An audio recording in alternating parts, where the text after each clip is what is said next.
Hello, everybody. Welcome to the Buckeye Weekly Podcast. I'm Tony Gerdeman here, as always, with Tom. How's it going? Tony, it's great.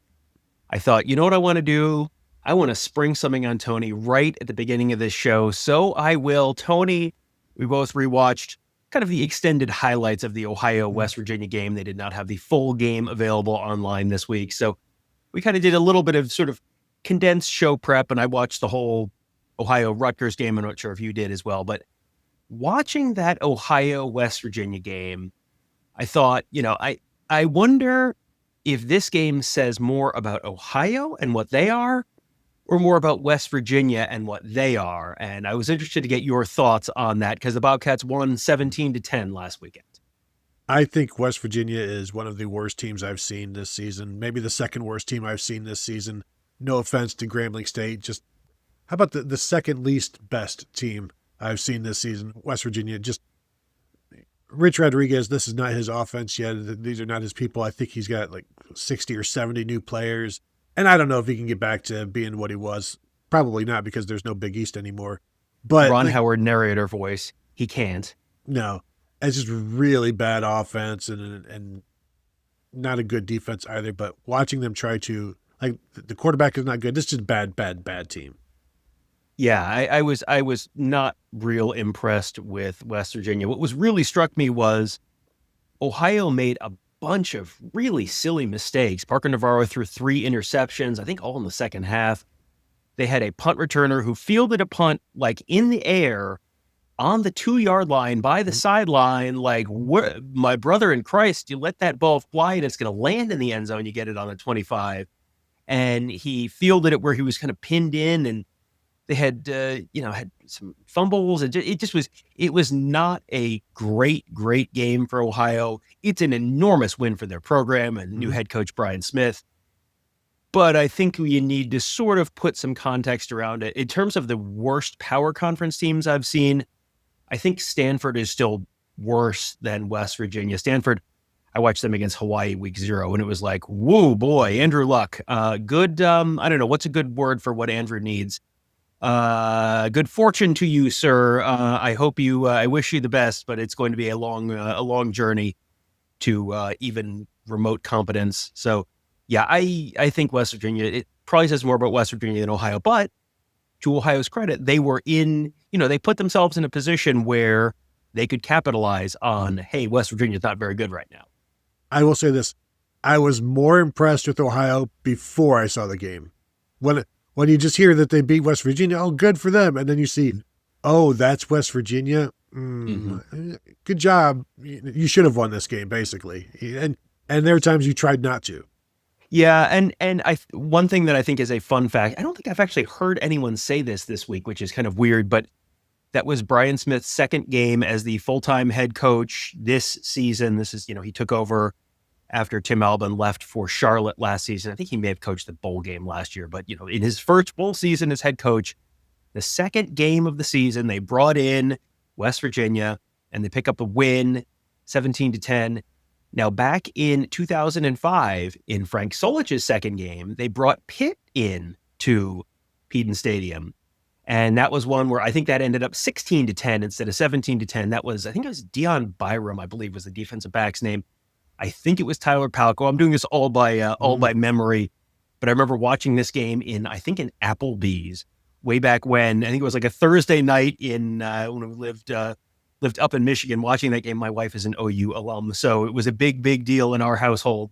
And they had an interception in overtime, a walk-off interception in overtime to win that game. I guess it was 16-10. So, sort of some interesting parallels there to the second game for Frank Solich and the second game from Brian Smith. But yeah, I didn't come away from that. I think this is going to be a much better, more competitive game, a more interesting game than it was last week for the Buckeyes against Grambling State.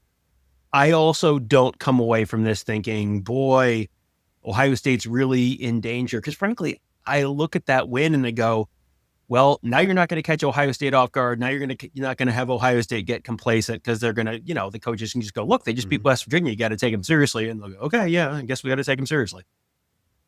And we're going to talk about 5 players to know, and I'll let Tom go with number one first, but maybe after watching the film, don't show them the film. Just tell them that they beat West Virginia, and they'll believe okay, we got to be serious. But then you watch it, and you're like, I don't know. But of course, Ohio State's coaches are going to show them the absolute best plays in that game. Yeah, they'll run the extended highlights as well. Oh, we didn't get the whole film. We just got these 10 plays. All right, okay. Well, yeah, I think we both probably have the same first name on our list here. That would be Parker Navarro, the quarterback, number 13 for the Bobcats. He's someone who is dangerous, and this is, he can sometimes be dangerous for both teams, but he can be, he's can be elusive. He's not Michael Vick by any means, but he can get out of the pocket. He can extend plays with his legs. He can pick up first downs with his legs. He can, he's just elusive enough that you'll see guys diving and missing tackles, and he can. I wonder if he'll be able to sort of outrun angles against Ohio State the way he did against West Virginia. That may be one of those this is someone bumped up the difficulty level between last week and this week.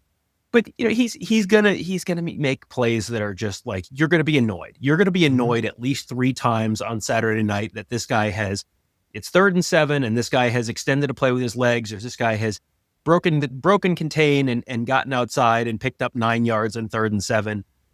But he also threw 3 interceptions against West Virginia, and some of them were really bad interceptions. He just not seeing defensive backs who jumped routes, or just bad decisions. So yeah, he's going to be good, but he's going to probably frustrate both teams' fan bases a little bit. Yeah, and he's a guy that's going to do everything he can to win and try to keep plays alive, and sometimes that will lead to a turnover or something bad. Maybe the ball is hanging out of his hand as he's running around and it gets knocked away. But I'm also wondering how good Rutgers is, Tom, as we talk about this, because he rushed for 93 yards on 9 carries against Rutgers with a touchdown. 18 for 87 against West Virginia. It was more difficult for Ohio against West Virginia to move the ball than it was against Rutgers. He completes about 70% of his passes, but I don't think he's a precision passer. I think he's got a good receiver that we'll talk about here in a bit. But like you said, he does just enough to annoy you, and he's a good enough runner. He's a 1,000-yard rusher last year, due for 2,400 yards.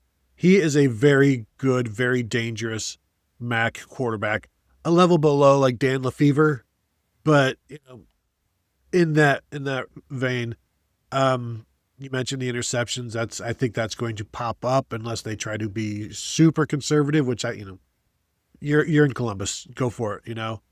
They will do some RPOs with the tight ends. We saw that in both games. They'll use the tight ends a little bit, and down in the goal line, they did that a couple of times. So he's crafty. There's a lot of ball handling. There's a lot of motion in terms of whether it's faking handoffs, and because of the read option, of course, and the RPO and play action. So you got to be disciplined. But if a guy like Arvell Reese can go ahead and track down Arch Manning, I'm going to assume he can also track down and gain ground on Parker Navarro. But there will be some annoyances.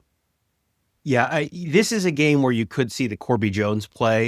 You could see Arvell Reese just kind of going straight through him at some point. That's a real possibility. Just looking at his stat line, I feel like I could just read his stat line from the West Virginia game, and it's really going to kind of fill in the picture for you a little bit. 22 of 31, 247 yards, 1 touchdown, 3 picks. That kind of paints a certain kind of picture. Sacked 3 times, 18 carries, 110 yards gained, 23 yards lost on those 3 sacks, net of 87 yards, 4.8 yards per carry altogether. Sack adjusted, that's a pretty good number. If you take out, it's 15 carries for 110 yards. That's pretty good. But then you're also going to have the running around, and you think you can outrun an angle and you get tackled, and all of a sudden it's an 8-yard loss or a 9-yard loss or something like that. So you're going to have some real positives. You're going to have some real negatives.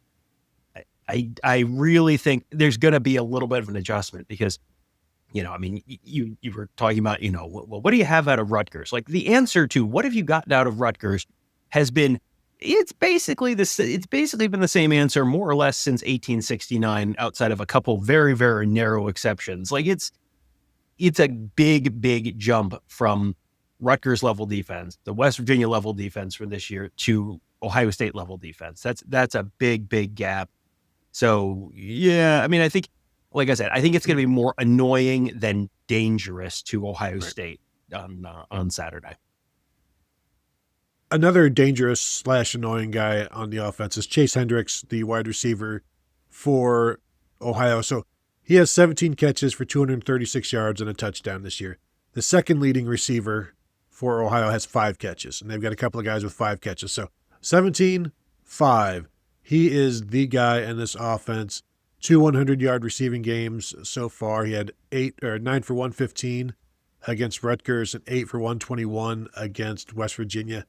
He'll line up all over the place, but generally you'll see him in the slot. He's like, I think he's like 6 foot 200. So he's one of these stronger kind of receivers who can, break an arm tackle, is not afraid of contact, he's not an elite like anything, but he's just really good and what he does. And they'll, like I said, they'll move him, they'll put him in motion, throw screens to him, throw it downfield to him.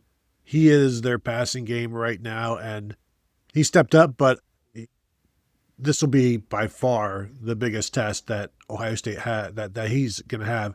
I think it's going to be fun to watch for Lorenzo Styles matched up in the slot with him. How often do they do that? How often is it Caleb Downs? How often is it Devin Sanchez in the dime where they bring him in, or it's actually they'll probably bring Devin Sanchez in the dime and he's playing outside, and Jermaine Matthews will go inside, maybe match up some with Chase Hendricks. So he's gonna have his hands full all day long with several different Ohio State defensive backs.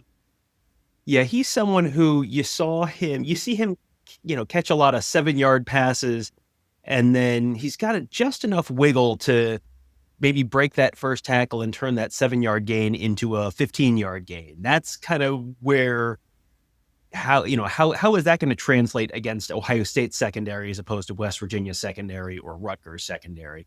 Because you saw him, I think he had the touchdown right before halftime, where Ohio had a nice 2-minute drill right before halftime to take a 17-7 lead against West Virginia. And he got behind the defense in that case, and Navarro just dropped it right into him for, I think, a 30-ish yard touchdown right before halftime. But generally, if you can get him to the ground, you're going to limit him a little bit. I was trying to come up with a good comp for him. He's not quite as shifty as like a Tez Johnson from Oregon last year, but he's kind of that same sort of slot receiver where you're going to throw a lot of, you might have 10 catches for 100 and something yards, where it's a lot of 10 and 12 and something like that, where he's going to be a consistent target, but not necessarily someone who's going to be a real downfield threat for them. Imagine like if KJ Hill or Brandon Inniss was the number one threat for Ohio State. Like that's kind of the after the catch kind of play that you'd expect, or that sort of usage. He's a similar body type, but yeah, they get him the ball in as many different ways as they can, and I would expect that to continue. And I don't know how much this will be the focus, I think, of Ohio State's pass defense. Is like, okay, we got to, how are we going to handle this guy? But they'll also have the confidence to be like, let's just see if one guy can do it. And as long as one guy can, then I think this is going to be a very difficult day for Parker Navarro and the passing game. Yeah, for sure. If Ohio State can control him with one guy, and you can just put Lorenzo Styles on him, or Devin Sanchez, whoever it is that you want to put on him, if they can control him with one guy, that and I don't know that there's a reason to think that they won't be able to, because he's not the kind of guy where you look and you're like, oh man, that guy's going to be playing for Alabama next year. It's just, he's a very good MAC receiver, but he doesn't have necessarily, he's kind of the like crafty veteran reliever, or the crafty veteran starter who, it's like you look at his stuff and you're like, how's this guy getting people out? But he's getting people out. It's more that than this guy is an absolute athletic freak and is going to be a real mismatch for anyone they play. It's not the kind, he's a very productive receiver, but it's not the kind of productive receiver where it necessarily is going to translate into, and he's going to have 10 catches for 100 and something yards against Ohio State. I don't think I see that. I could, 6 catches for 75 yards or something like that, which is still a very productive day. But that, if that's your leading receiver, then that means you're leading a lot of your running game, which Navarro is going to be a piece of that running game. The other name to know in the running game is Sieh Bangura. He's the running back for them, the main running back, number 5. They just kind of ran him into a brick wall against West Virginia a whole bunch last week. I think he had 20 carries for like 66 yards, which is, we have a 17-10 lead for the final 27 or so minutes of the game, and we would like that clock to run as much as possible. And that was kind of where a lot of his carries came. Not a real home run hitter necessarily, but just kind of a steady between the tackles back where it's more of a, you have to respect him than this guy is really gonna run off, rip off 150 yards against Ohio State. Like you're gonna hear his name a lot on the PA, but I think you're gonna hear Sieh Bangura, a gain of 3, kind of a lot on the PA on Saturday. Yeah, I think 16 for 86 against Rutgers and to open the season. But his long carries in the 20s. He doesn't have a 30-yard carry. Nobody on Ohio has a 30-yard carry yet this year. He's just he works well with Parker Navarro, and so when you're the Ohio State defense, you're picking your poison. When they're doing the read option, do you want Parker Navarro to carry the ball, or do you want Sieh Bangura? And you're probably like, well, this is one of those times where would you rather have the running back take the ball? Maybe. And we've seen running backs like him in the MAC before. Like a couple years ago against Western Michigan, last year they had one of the best MAC running backs. And it doesn't really necessarily equate because they get down so quickly that, well, the running game is now done. So, I hope you enjoyed your 6 carries because now you have to throw the ball. And that's one way they can take Bangura out of the game pretty quickly, is to be up, 21-0 or something like that early in the second quarter. And then it's just a decision. Do you want to continue to move the clock if you're Ohio? And I think they will. Because at some point you realize, okay, this game is getting away. Let's slow things down so it doesn't really get away, and we can make this look as good for us as possible, because it's not going to be a win. So he's I don't know that I don't think he's the best running back in the MAC. He's certainly not the worst, but he's a guy that they can rely on, and that's key for them with their running game. I'm going to move to the other side of the ball. Tank Pearson, number 7, cornerback. He's their boundary corner. He led the team, I think, with 4 interceptions last year. He was on the Thorpe watch list this year. He's only 5'9", and watching him in these 2 games, it doesn't look like he's the fastest guy. He wasn't perfect. He was giving up some catches, and as I'm watching basically the secondary as a whole, but especially the corners, and the guy next to him is Michael Mack, who's 6'1". He's the field corner, but with Tank Pearson, he's going to be near the line of scrimmage. He gets involved with tackles.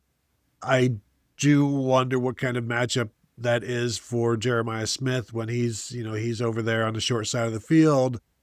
And 6'3" versus 5'9" does not usually go well, especially when Jeremiah is 6'3", is unlike most. And you know what, frankly, Tank Pearson's 5'9" may be unlike most 5'9" guys, but I do see this as an area that Ohio State can take advantage of, and not just Pearson, but the secondary as a whole. But he's a guy to watch. He's experienced. He's a long time. He's been around for a while. He's a veteran guy. He's gritty. He's confident as you need to be for a corner, but I still see this as an area where Ohio State can take advantage. Yeah, anytime you've got a shorter corner, I mentioned Tez Johnson earlier. I'll keep it going. Was it Jabbar Muhammad was the corner for Oregon that was like 5'9" or 5'8" or so last year, where we went into the first game going, well, that's going to be one to watch. And we went into the Rose Bowl saying that's going to be one to watch. And Ohio State was able to take advantage of that at times. Whether it's Jeremiah Smith, you might say, well, why don't you just put him over on Carnell Tate then? Well, did you watch Carnell Tate's touchdown last week where Carnell Tate went way up? Carnell Tate was probably 18 inches higher than the corner he was going up against last week. And, you're going to have a height advantage. You're going to have a reach advantage. You're going to have an athleticism advantage, no matter which side of the outside receivers you put him on. So, yeah, I think you're going to have opportunities in the pass game because Ohio's going to want to make sure they don't get completely run over. So you can't just drop, you can't drop 9 in pass coverage or anything like that. So you're going to have to play it a little bit honest. And one-on-one is not going to be a winning matchup, and you can't double everyone. So that's I think a good thing to watch. One thing that could potentially impact how long they have to cover is, the Ohio pass rush and how well Ohio holds up against the run game, and can they hold up against the run game without having to dedicate extra bodies to that. And one of the really important players for them in that end of things is Nehemiah Dukes, the defensive tackle, number 44. He was very, very active against West Virginia. He was kind of constantly around the ball. You don't necessarily think of a defensive tackle as someone who's running people down out in the flat, running people, constantly making tackles, constantly getting pressure on quarterbacks. I don't know that he actually was credited with a sack, but he was constantly around the ball, very, very active in the middle of that defensive line. And, you're going up against a better offensive line this week than you did last week. So it won't necessarily be quite as easy, but he's going to be someone who you're probably going to hear his name several times on the PA on Saturday in terms of bringing down a running back in the middle of the line. Maybe maybe you can go track down a quarterback or pressure Julian Sayin, or, try just sort of get, force the ball out, whatever it is. So he's just another name that I would just sort of keep an eye on Saturday. Yeah, and it was interesting watching the two games for Ohio, because Rutgers ran the ball pretty well, but then you look, it's like 147 yards. It was half that against West Virginia. It was 72 yards. They shut that West Virginia running game down. But in the extended highlights of the Rutgers game, it looked like, boy, they're running the ball pretty well in Ohio, but they're not showing the times they get stopped. Basically, It's like, these are highlights. Yes. Maybe 20 minutes of highlights, but still, we can't show all of the 1-yard runs. But you're going to see a ton of effort and fighting from the defensive line for sure. I do. There's one name you might want to know as well. Number 12, defensive end for Ohio, Jay Crable, the son of former Michigan defensive end Sean Crable. And I think he had a sack against West Virginia, or he had a sack in one of these games. But, you see the name, you're like, I wonder. So then you go to West Virginia's website. It's like, yes, son of Sean. And he's, I think, one of the 7 kids there for the Crables. And I don't know how many of them play football. Probably not the only one who plays football.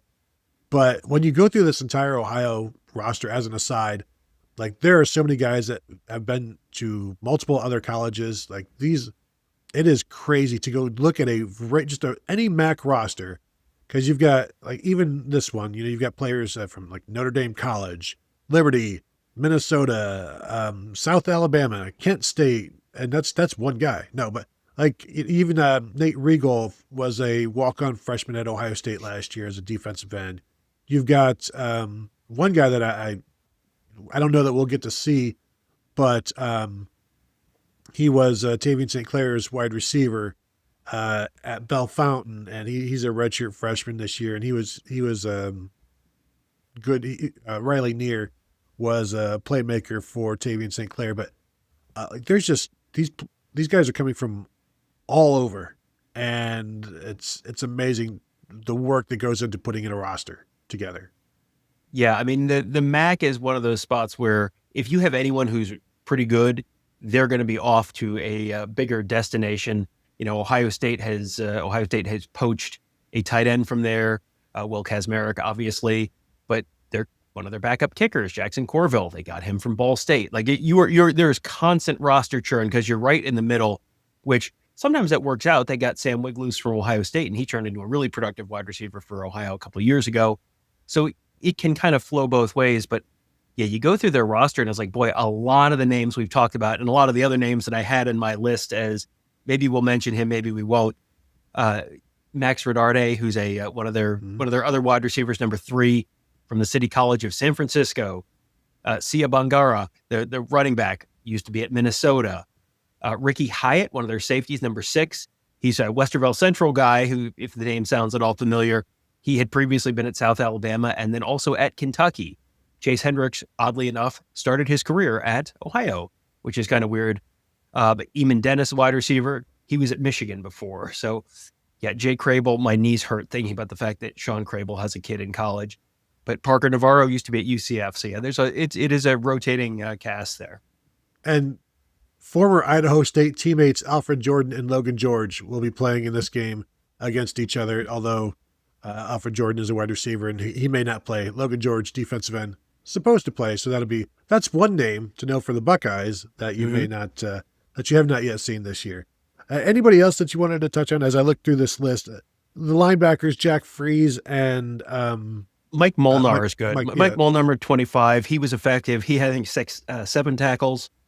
He was the MAC Defensive Player of the Week last week. So that's one other name to know. I think he's going to have lots of opportunities to make tackles. We'll see how many he makes, but that's one where you may hear his name a lot as well. Yeah, Molnar, number 25. Jack Freeze, number 27. Freeze is the leading tackler, I believe, this season for Ohio. 15 tackles on the season. Molnar, 14. But and Freeze was around the ball a lot, didn't always make the tackles, and there's like a 4th and 1 against Rutgers, I believe, and he was right there in the hole, missed a tackle, and it went for a touchdown, like a 9-yard touchdown. So he's around the ball, they're around the ball. It doesn't necessarily mean that the tackle is going to be made. And Adonis Williams, safety number 5, he shows up here and there. But I think that's a good initial list of what to expect from the Ohio Bobcats, and who to look out for. Anything else, Tom, before we get out of here? Well, do you want to share your score prediction?